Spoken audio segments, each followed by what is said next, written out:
You want to support Roland Martin Unfiltered? Be sure to join our Bring the Funk fan club. Every dollar that you give to us supports our daily digital show. There's only one daily digital show out here that keeps it black and keep it real as Roland Martin Unfiltered. By going to RolandMartinUnfiltered.com, you can make this possible. Well, actually, one more thing that jumps out at me that I really have to deal with here, and that is we saw this when Senator Kamala Harris was on stage at Move On.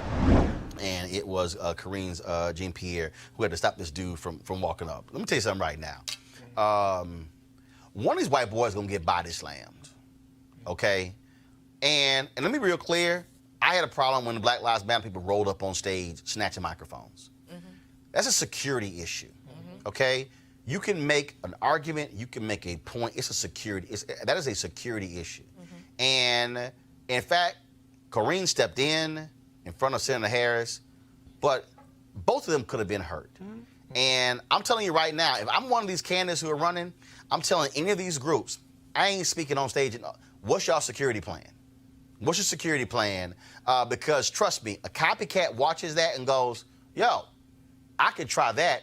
If I could get that close to a U.S. Senator running for president and literally take the microphone out her hand, no telling what he could have done. Yeah, I don't even know how that happened. Easy, no damn sorry ass security. Yeah, well, aside wasn't that top flight security from the movie Friday? You know, aside from the event itself, the fact that she's a senator, she's a U.S. senator, so the idea that they would have put her in any harm, anyone, but definitely a U.S. senator, I don't understand if that was a staffing issue, because there should have been somebody, there should have been a staffer somewhere like very close to where she was who. No, it's not happens. The reality is this, the reality is with these events, look, when you're on stage, okay, you supposedly have security. Your staff is where your staff is, okay? They're off into the wings or whatever. They're typically not sitting right next to the stage. She does not have Secret Service protection as of yet. And here's the piece. U.S. senators don't travel with security. Right. They just don't. But again, what you saw here, Kelly, is a problem, and that's infuriated a lot of black folks. No, it absolutely should, because you know, when I saw it, it felt like if there was security there, that they kind of let it happen because it didn't happen to anybody else. And whether that's true or not almost is irrelevant to the perception of it all. And just hope that it doesn't happen again, because what if she actually becomes president? Because that's my fear.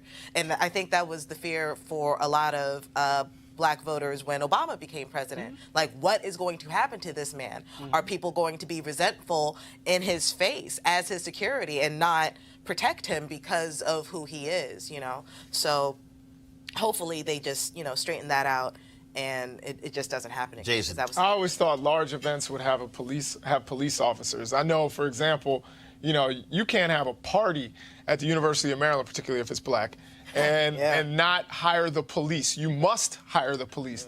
I didn't understand how that guy got on stage. The other thing is, you know, if I were a male staffer, that guy would have been getting swung around by his man bun. Like quick.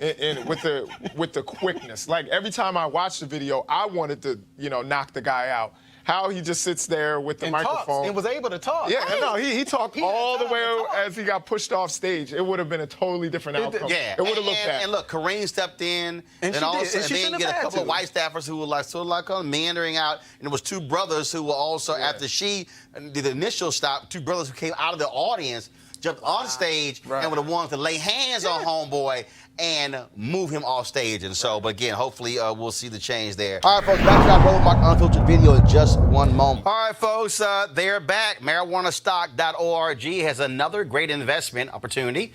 If you were lucky enough to invest in their last crowdfunding campaign, you know they raised a lot of money in just a few months investing in legal marijuana farms. Those initial investors now own shares of a publicly traded company. They're on fire, folks, and last time you may have missed out. You don't want to miss out this time. Now they have a new investment opportunity that is as good, if not even better, than the last. I'm talking about industrial hemp CBD.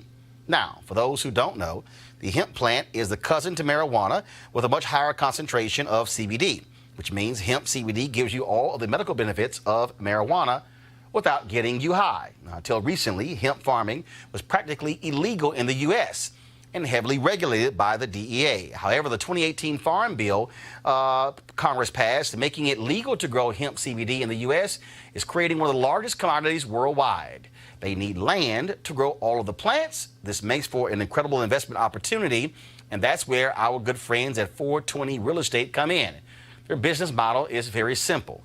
They buy land that supports hemp CBD grow operations and lease it to licensed, high-paying tenants.